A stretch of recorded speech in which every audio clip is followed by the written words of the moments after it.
क्या पश्चिम बंगाल को बांग्लादेश बना दिया गया है क्या? कठमुल्लों को हिंदू पर निशाना करना है और आप भगवा झंडा उतार रहे हो गाड़ी से और लात मार रहे हो आप भगवान शिव महादेव पर, जो कि अल्लाह से भी बड़ा है। अगर ये मर्द है, मर्द की औलाद है, तो मोदी पे हमला करे ना। इस्लाम के सारे रूल ये युद्ध के नियम हैं और मस्जिदें इनके एक तरीके से बंकर हैं। मुल्ला ने बोल दिया ना कि ये करना है तो क्यों करना है नहीं जानना है। यह हमारे मूर्खों में ज़्यादा है। मदरसा छापे सारे, इनको कुछ नहीं पता, लेकिन बातें ऐसी करेंगे कि दुनिया का इनको साइंस का नॉलेज है।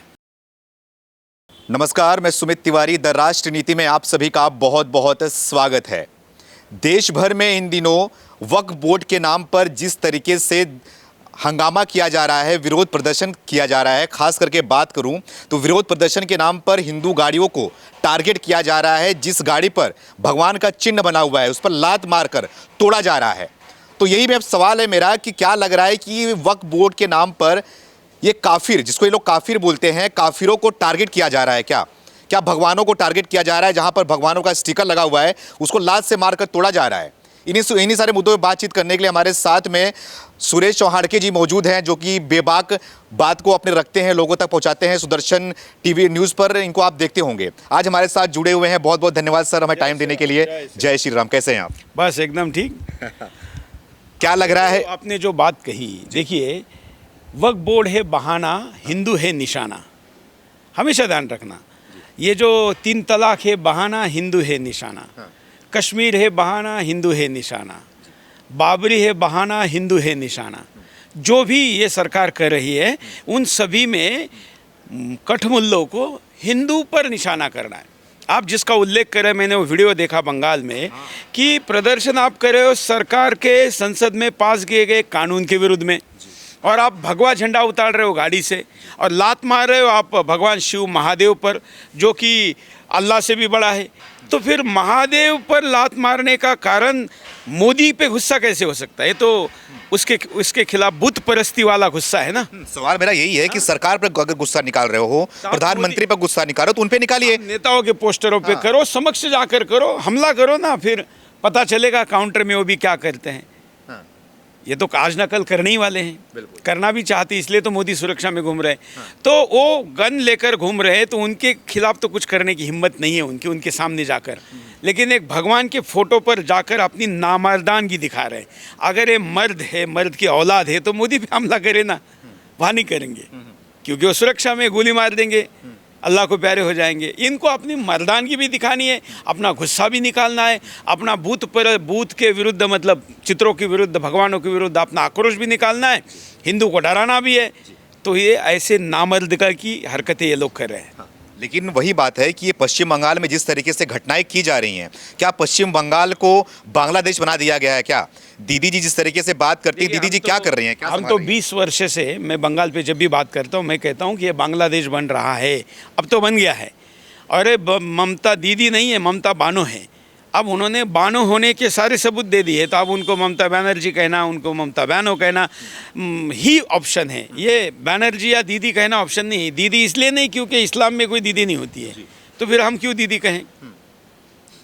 इसलिए उनकी संरक्षण में जो चीज़ें हो रही है ये गंभीर आपत्तिजनक है। और बात केवल बंगाल की नहीं है, बंगाल तो है ही, वो तो बांग्लादेश के हालत से भी बदतर हालत है। बांग्लादेश में तो एक रिएक्शन में उन्होंने एक लगातार कुछ चीज़ें की, यहाँ तो पहले भी चले आ रहे, आगे भी होती रहेगी।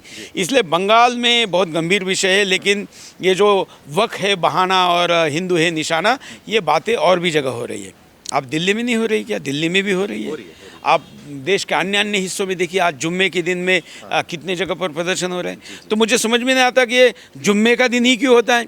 अगर ये तुम्हारा रिलीजियस डे है तो फिर मजहबी दिन है, तो उस दिन तुम राजनीतिक सरकार के राजनीतिक निर्णय पर विरोध क्यों करते हो? दूसरा है, मस्जिदों से क्यों होता है, ये किसी सार्वजनिक जगह से क्यों नहीं होता है? तो जो हम हमेशा कहते हैं कि मुसलमानों के लिए इस्लाम के सारे रूल ये युद्ध के नियम हैं और मस्जिदें इनके एक तरीके से बंकर हैं। तो यही साबित होता है कि जब भी इनको हिंदू के खिलाफ करना है तो युद्ध के शैली में करेंगे, और बंकरों से निकल के करेंगे, मस्जिदों से निकल के करेंगे, ये नमाज के बाद करेंगे। छुट्टी का दिन संडे निकाला मुसलमानों ने, ऐसा होता है कि कभी नहीं, जबकि उनको भी छुट्टी है उस दिन। लेकिन नहीं, उनको मजहबी इसमें पेट्रोल डालना है, मजहबी क्रूड ऑयल डालना है और इस आग को और बढ़ाना है, इसलिए ये लोग इस दिन को चुनते हैं। लेकिन जो भी सड़कों पे आए हुए हैं उनको किसी को पता नहीं है कि वक्फ बोर्ड क्या होता है, वक्फ बोर्ड क्या काम करता है, किस लिए आए हो। इस्लाम में, ओवरऑल इस्लाम में जानना मना है। अब ध्यान रखना, अच्छा, वहाँ मानना होता है, जानना नहीं है। मुल्ला ने बोल दिया ना कि ये करना है तो क्यों करना है नहीं जानना है। यह हमारे मूर्खों में ज़्यादा है। यह अच्छी बात भी है हमारे लोगों में कि जानना चाहते, जानना चाहिए। लेकिन हिंदू कितना जानता है? उसकी हज़ारों लाखों एकड़ ज़मीन जाने के बाद भी वो नहीं जानता है, और उसकी भी ज़मीन जा रही है। हाँ बिल्कुल। लेकिन वो मान रहा है मुल्ला की बात, मौलाना ने क्या कहा, मुफ्ती ने क्या कहा, है हरामखोर ओवीसी ने क्या कहा, ये बातें वो मानता है। वो जानना नहीं चाहता है कि वक्फ बोर्ड क्या है क्या नहीं। बोल दिया ना इधर से इस्लाम खतरे में है, बात ख़त्म। वो आएगा सड़क पे, कुछ भी करेगा, मरने मारने के लिए तैयार हो जाएगा। तो क्या मानते हैं आप, ये जो वक्फ बोर्ड का जो संशोधन किया जा रहा है, ऐसे में हिंदू समाज के लोग भी सड़कों पे आ रहे हैं, बोले खत्म करना चाहिए। संशोधन हो गया, संशोधन हो गया। बिल मूर्ख है उनके। मैंने आज होल्डिंग देखे, कुछ लोग ओवीसी के होल्डिंग देखे, उस पर कहा है कि हम वक्फ बोर्ड अमेंडमेंट बिल का विरोध करते हैं। कितने मूर्ख है। बैरिस्टर कहता है अपने आप को, ये बैरिस्टर है। संसद में बिल पास हो चुका, अब कानून बना है। अब विरोध करना होगा तो कानून का करना होगा, बिल का नहीं। बिल तो पास हो चुका है, और रिवोक नहीं होता है, कानून रिवोक हो सकता है। तो बैरिस्टर है। मैं ओवीसी को आपके इस राजनीति चैनल से चुनौती करता हूँ कि बैरिस्टर लिखने वाले ओवीसी ने कहीं पर नो पार्किंग की केस भी किसी कोर्ट में लड़ी है क्या? दिखाओ। ये वक्फ बोर्ड के खिलाफ सुप्रीम कोर्ट में गए हैं, वहाँ भी वकील दूसरा लगाया गया है, ये नहीं लड़ रहा है। तो ये तो इसका मतलब झोला छाप बैरिस्टर है। ये ओवीसी झोला छाप बैरिस्टर है, इसलिए कहीं भी केस नहीं लड़ता, मुसलमानों की केस भी नहीं लड़ता। ये टीवी का वकील है, झोला छाप है। तो मैंने कहा ना, वो जानकारी क्या है, इसको जानकारी नहीं कहते, इसको कुतर्क कहते हैं। अच्छा। तो इसके पास कुतर्क है, जो क्या नाम, जाकिर नाइक के पास थे। ये कुतर्क है। ये जाकिर नाइक का चेला अब जाकिर नाइक का बाप बनकर हिंदुस्तान में मुसलमानों का मसीहा बन रहा है। और ये बोलता है, मुल्ला नीचे वही बोलते हैं जो जुमे के नमाज के दिन, नमाज के पहले सरकार के विरुद्ध, देश के विरुद्ध वहाँ जो भाषण होते हैं, वो भाषणों पर प्रतिबंध होना चाहिए। मस्जिदों में स्पीकर हटाकर सीसीटीवी कैमरे लगाने चाहिए कि वहाँ पर क्या रणनीति बनाई जा रही है। कई जगह बम बनाने का काम चल रहा है। आने वाले दिनों में आंदोलन हिंसक करने वाले, नागपुर में हमारे रिपोर्टर स्नेहल जोशी गई, जिसने पूरे दंगे को एक्सपोज किया था, और कई हज़ार एकड़ ज़मीन हमने घुसपैठियों से बचाई। कहीं पर पटाखों फूटकर दुकान में आग लग गई। वो पटाखे नहीं फूटे हैं, मैं दावा करता हूँ बम फूटने का, बनाने का सामान फूट गया है। तो ये बम भी बना रहे हैं। तो जब ये बम बनाएंगे तब भी लोग कहेंगे इनका मजहबी आंदोलन है। और बम किस पे फोड़ेंगे? सरकार पे नहीं फोड़ेंगे, बीजेपी ऑफिस पे नहीं फोड़ेंगे, हिंदू के मंदिरों पे फोड़ेंगे, पब्लिक ट्रांसपोर्ट में फोड़ेंगे, हिंदुओं के जमावड़े पे फोड़ेंगे। तो वक्फ बहाना है, हिंदू निशाना है।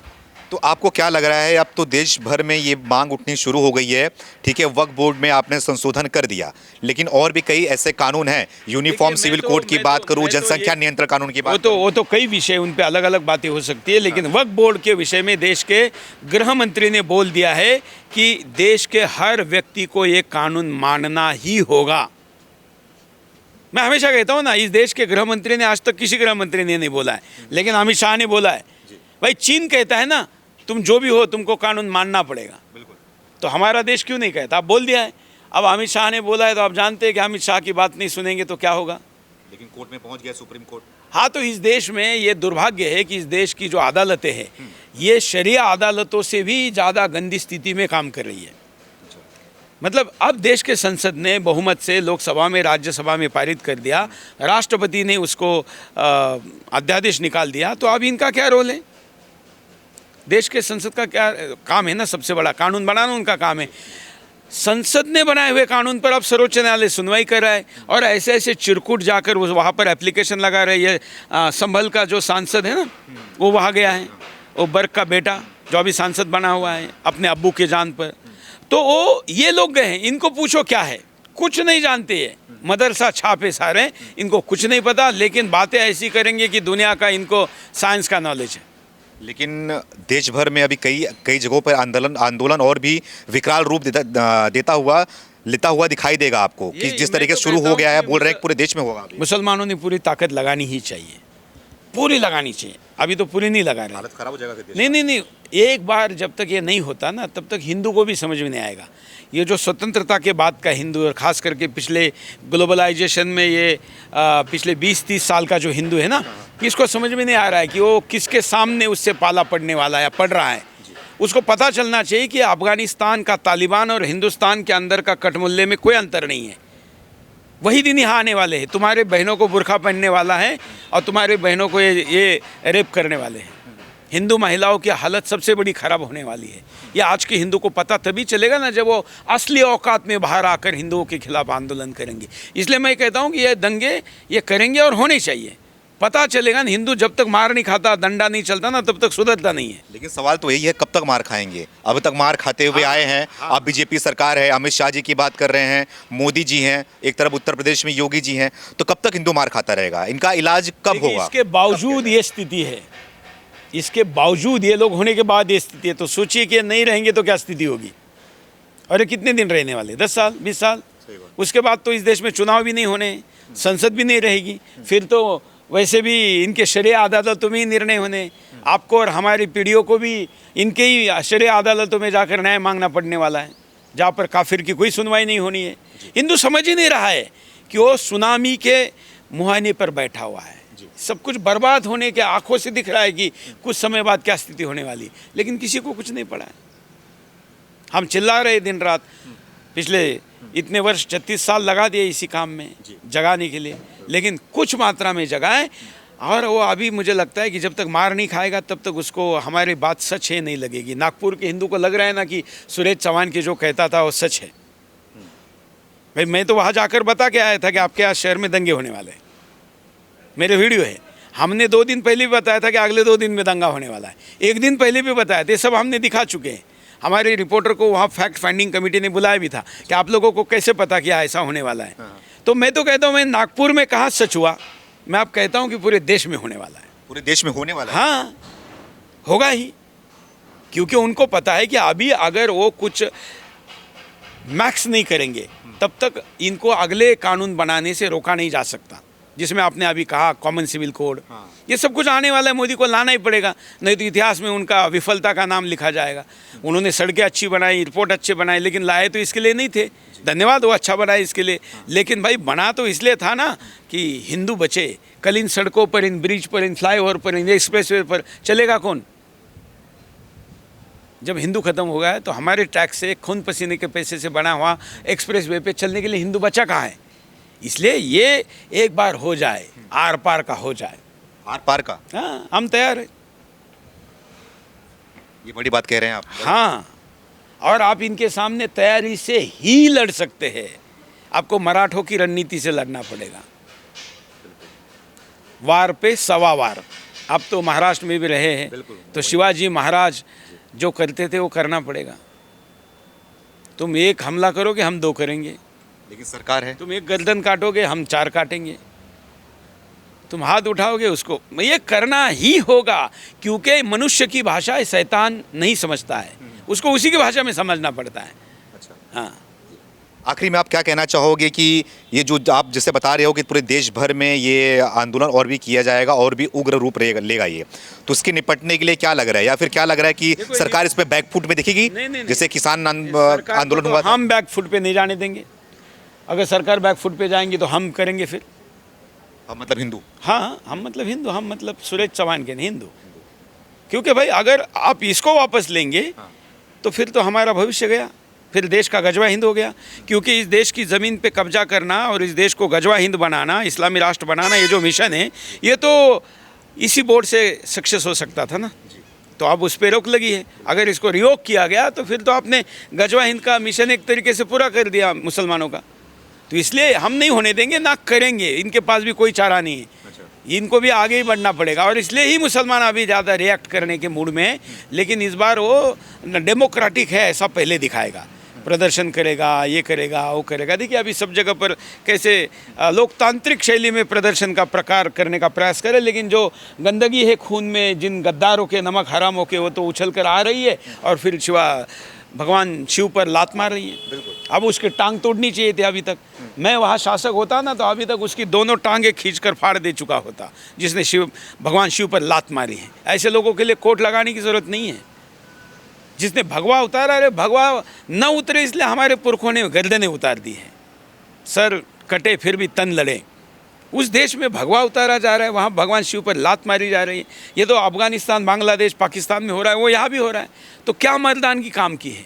सत्ता की भी। मैं सुप्रीम कोर्ट को पूछता हूँ, छोटी छोटी चीज़ों पर अपना हस्तक्षेप करने वाला कोर्ट, ये वीडियो कोर्ट के जजों ने देखा नहीं क्या? क्या उस पर वो कर रहे हैं? क्यों सो मोटो नहीं ले रहे हैं? कोई नहीं बचाएगा आपको। इस देश में जिहादियों की संख्या की तुलना में आर्मी सीमा की निकाल भी जाए और अंदर भी लाई जाए। सीमा के उधर के पाकिस्तान से ज़्यादा खतरा सीमा के अंदर के पाकिस्तान से है। और इसलिए सीमा की आर्मी, पैरामिलिट्री, होमगार्ड, यहाँ तक कि कॉलेज में जो एनसीसी के छात्र, इन सबकी संख्या भी जोड़ेंगे तो भी वो जिहादियों से कम है। इसलिए क्या उपाय है? उपाय है कि आपको लड़ना पड़ेगा, आपको लड़ना पड़ेगा, और कोई उपाय नहीं है।